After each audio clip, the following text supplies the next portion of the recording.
My name is Hannah. The door just shut behind my parents with a soft, final click. I stand here, still whole, still breathing. For a few seconds, the quiet is thick and earned.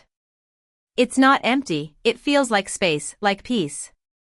Natalie comes up beside me, her hand brushing mine. You okay? She asks softly. I nod. Yeah, I think I am. Behind us, Susan and Laura move back into the room. Laura wordlessly hands me a glass of water, and Susan gives me a look that says, you did what needed to be done. And I did. For the first time, I didn't back down, didn't beg, and didn't try to make them comfortable at my expense. Let me rewind. I grew up in a well-to-do family in the heart of New York City. My father, Richard, is a high-powered lawyer, always busy with his big cases. My mother, Victoria, is a socialite, constantly involved in charity events and high-end parties. I'm the older daughter, always the responsible one. I've got a younger sister, Lily. She's 19, a free spirit, an aspiring dancer. She's got this charisma that lights up every room she enters, and my parents are completely smitten with her. I graduated from a local community college and then enrolled in a top-notch medical school. I thought moving out would make it easier, that the distance would dull the pain of being the forgotten child. But it didn't. This morning, on my 25th birthday, I baked my own cake. It was a simple box mix, just like the ones my mom used to make when I was little. I added those cheap rainbow sprinkles for old time's sake. I told myself it was for fun, but deep down, I just didn't want the day to pass without something sweet. I kept checking the family group chat all day. Nothing. Not a single happy birthday from my dad, not even a heart emoji from my mom. They always forget, or maybe they just pretend to. But every year, I still hold out hope for a text, a call, something to show that they remember I exist. I stared at my phone for what felt like the 100th time. No messages, no missed calls. I finally sent a message in the group chat, hey, what time are we meeting for dinner? I waited. 5 minutes, 10 minutes, half an hour. Still nothing. Maybe they were planning a surprise, or maybe they just forgot again. I was folding laundry when I checked my phone once more. No reply. I stared at the screen until the little gray text bubble disappeared, as if it was never there in the first place. I thought about calling my dad, but he's always so busy and never answers unknown numbers. So, I called my mom. Victoria always picks up.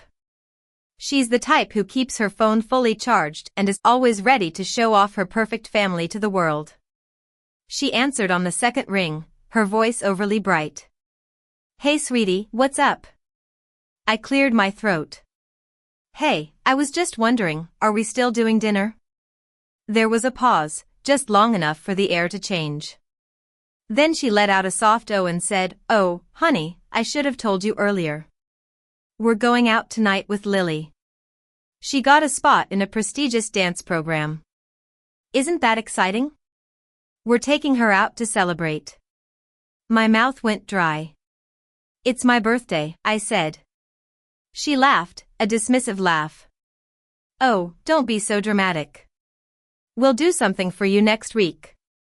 This is a big opportunity for her. Try to be happy. In the background, I could hear Lily's cheerful voice. Is that Hannah?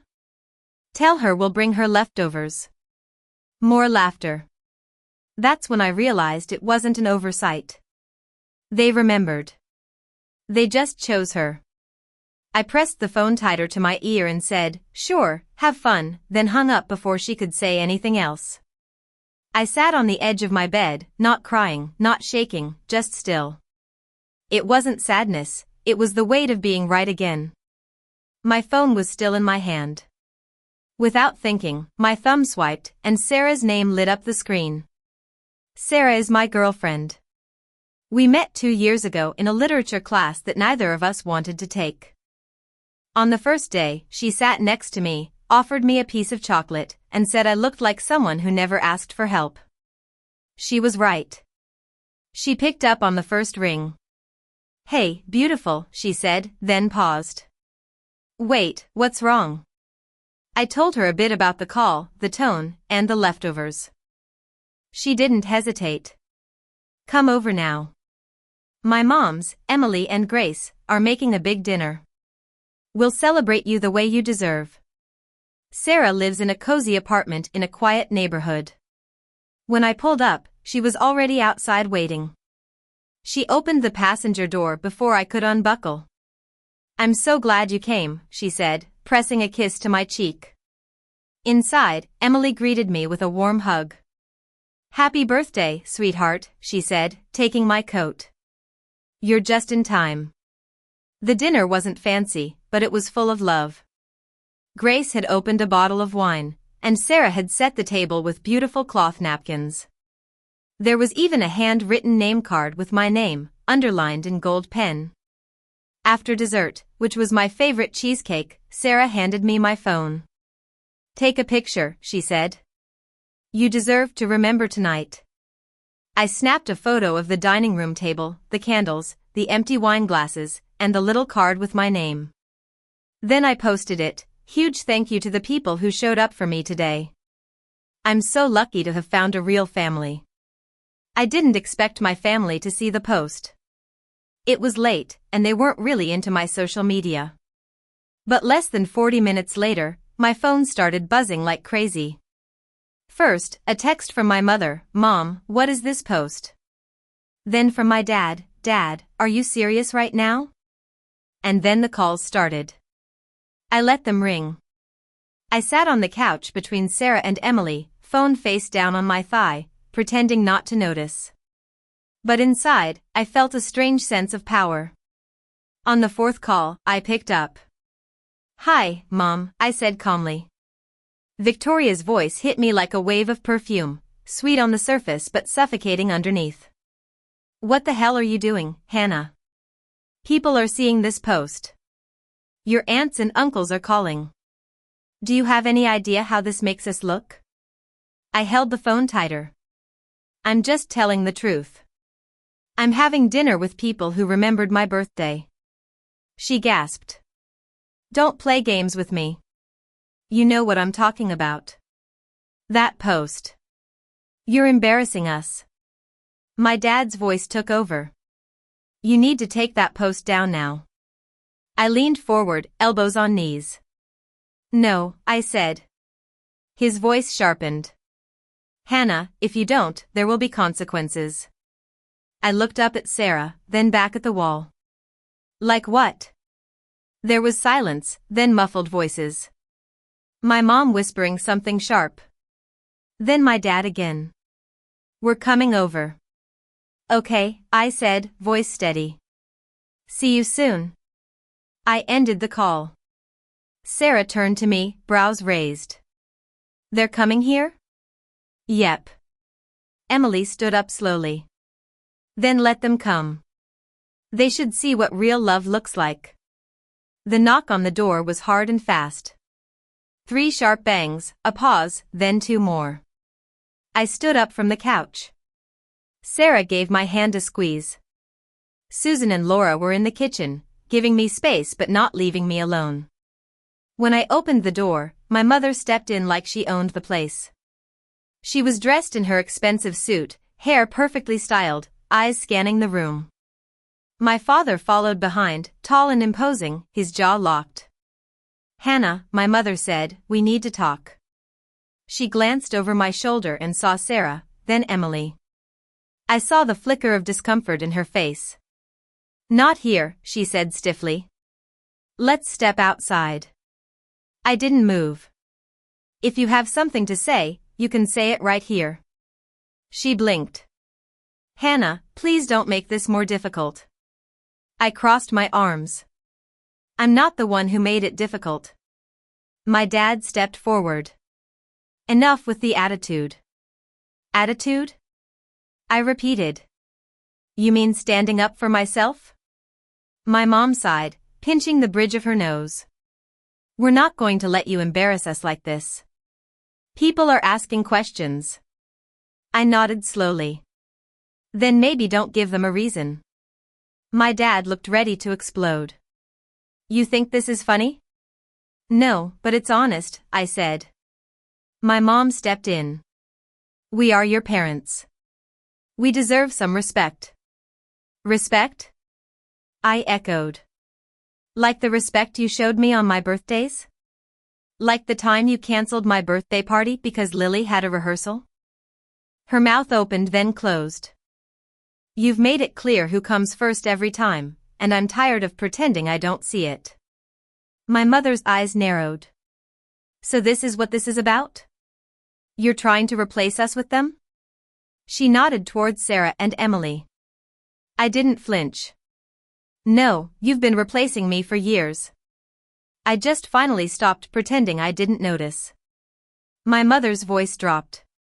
You're going to regret this. I met her eyes. That's what you said the last time you forgot. The silence was thick. My mother recovered quickly. You don't realize what you're throwing away. Your father and I had plans for you. If you keep acting like this, don't expect to be included in the inheritance, the house, the accounts. I laughed quietly. You built something, but not for me. You built your perfect family around Lily, and I was just the background. My dad snapped, don't be ridiculous. I turned to him. No, I'm being honest. I was never your priority, and I'm done pretending it doesn't hurt. My mother stepped closer. Hannah, don't do this. You'll regret it. Money isn't everything, but you'll need it one day. I nodded. You're right. Money isn't everything. But peace is. I stepped back slightly. You think you're holding something over me, but you've got it backwards. I don't want what comes with your strings. The people who celebrated me tonight didn't offer me money. They just gave me a seat at the table. From the kitchen, Emily's voice floated in. And that seat is always yours. My mother turned sharply. You think these people can replace your family? I met her eyes one last time. No, they didn't replace you. You gave up your place. I just stopped waiting for you to take it back.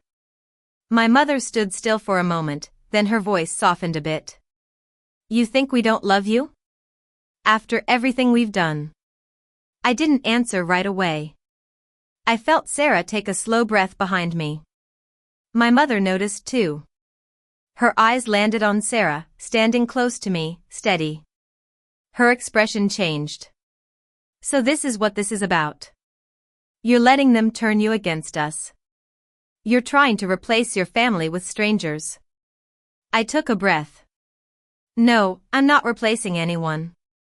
You just stopped showing up, and someone else did. My father muttered something under his breath. My mother stepped forward again. I am your mother. You will never get rid of me. We are blood, Hannah. I looked at her calmly.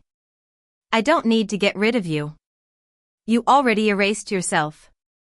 You pushed me out year after year. You always had a favorite, and I got nothing. That wasn't love, it was convenience. My dad stepped forward. You're being dramatic. I turned to him.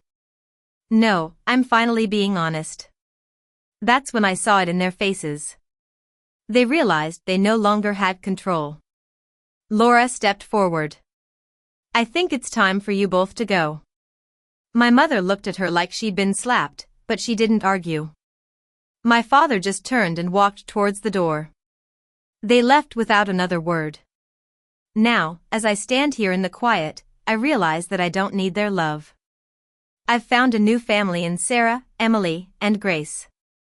They've shown me that love isn't about blood, it's about presence, about choosing to see and remember.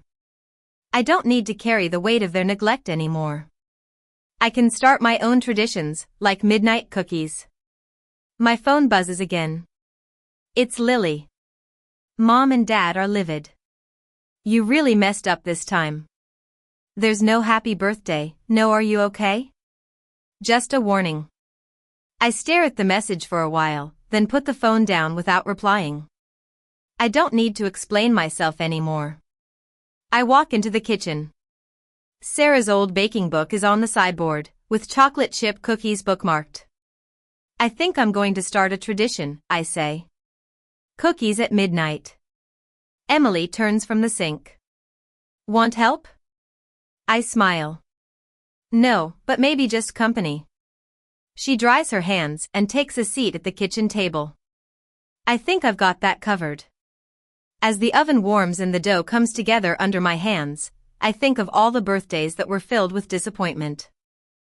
But this one, the quietest, has become the loudest in truth. I remember myself, and that's enough.